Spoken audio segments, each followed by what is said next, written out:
السلام علیکم ورحمۃ اللہ تعالی وبرکاتہ۔ دوستو، ہمارے بڑے پیر حضور غوث اعظم رضی اللہ تعالیٰ عنہ کے والد گرامی حضرت شیخ ابو صالح موسیٰ جنگی دوست رضی اللہ تعالیٰ عنہ ولی کامل بزرگ تھے۔ ایک دن رمضان شریف کے مہینہ میں آپ کہیں باہر تشریف لے جا رہے تھے۔ راستے میں دریائے دجلہ پار کرنا پڑا۔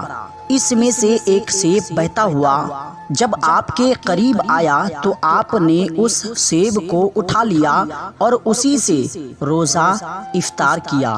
کھانے کے بعد خیال آیا، خدا جانے یہ سیب کس کا تھا اور کیسے ندی میں بہہ گیا، اور ہم نے مالک کی اجازت کے بغیر کیسے کھا لیا۔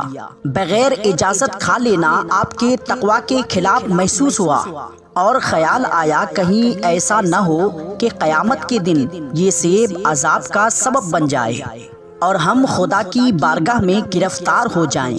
یہ سوچ کر آپ وہاں سے اٹھے اور اپنا قصور معاف کرانے کے لیے سیب کے مالک کی تلاش میں دریا کے کنارے کنارے چل دیے۔ کافی دیر تک چلنے کے بعد ایک عظیم الشان باغ نظر آیا جس کی کچھ شاخیں پھلوں سے لدی ہوئی پانی کی سطح پر جھکی ہوئی تھی، اور ہوا کے جھونکوں سے پکے ہوئے پھل ٹوٹ ٹوٹ کر پانی میں گر رہے تھے۔ آپ کو یقین ہو گیا کہ جو پھل میں نے کھایا ہے وہ اسی باغ کا تھا۔ پھر آپ نے اس باغ کے مالک کی جستجو کی تو معلوم ہوا کہ اس باغ کے مالک سید بزرگ حضرت سید عبداللہ سوامی ہیں۔ آپ ان کی خدمت بابرکت میں حاضر ہوئے۔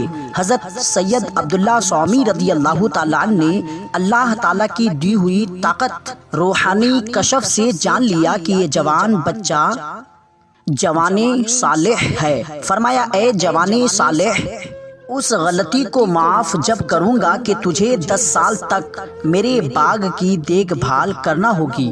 حضرت ابو صالح موسیٰ رضی اللہ تعالیٰ عنہ حکم پاتے ہی باغ کی خدمت میں مشغول ہو گئے۔ جب 10 سال کا طویل عرصہ گزر گیا تو ایک دن عبداللہ سوامی رضی اللہ تعالیٰ عنہ نے حضرت ابو صالح موسیٰ رضی اللہ تعالیٰ عنہ کو بلا کر فرمایا کہ ابھی ایک شرط اور باقی ہے، اسے بھی انجام دینا ہوگا، پھر معافی ہوگی۔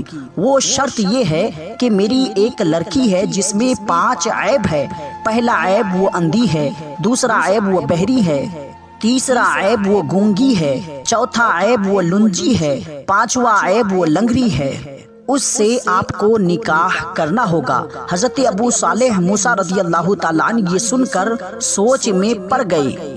ایک طرف سیب کی معافی کا سوال تھا اور دوسری طرف ایسی عورت سے نکاح کرنا جو اپاہج ہے، ساری زندگی کا مسئلہ تھا۔ آخر ایسی عورت کے ساتھ ساری زندگی کیسے کٹے گی؟ اس سوچ میں حضرت ابو صالح پریشان ہو گئے۔ ان کے ذہن میں خیالات ہجوم بن کر آئے۔ آخر فیصلہ کیا کہ زندگی فانی ہے، جوانی بھی چند دن کی مہمان ہے۔ حضرت شیخ ابو صالح موسیٰ رضی اللہ تعالیٰ عنہ نے کہا، مجھے منظور ہے، میں آپ کی اپاہج بیٹی کے ساتھ نکاح کرنے کو تیار ہوں۔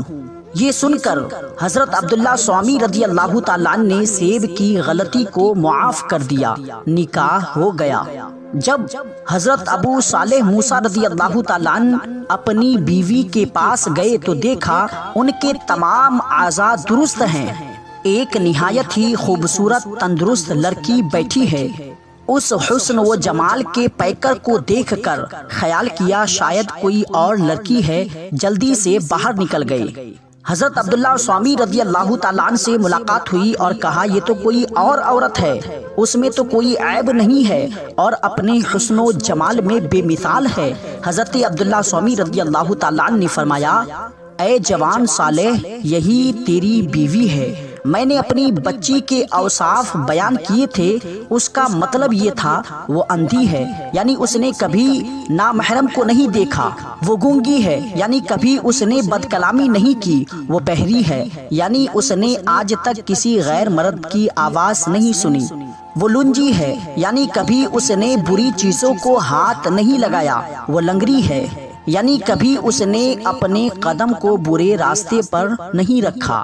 یہ حضرت عبداللہ سوامی رضی اللہ تعالیٰ عنہ کی صاحب زادی تھی، جن کا نکاح حضرت شیخ ابو صالح موسیٰ رضی اللہ تعالیٰ عنہ سے ہوا، جو ولی کامل کی بیٹی تھی اور ولی کامل کی بیوی بنی۔ پھر ان کے بطن پاک سے، شکم پاک سے ہمارے بڑے پیر حضور غوث اعظم رضی اللہ تعالیٰ عنہ پیدا ہوئے، اور اس مقدس ماں کو سردار اولیاء بڑے پیر حضور غوث اعظم رضی اللہ تعالیٰ عنہ کو دودھ پلانے اور گود میں لینے کا شرف حاصل ہوا۔ ماشاءاللہ۔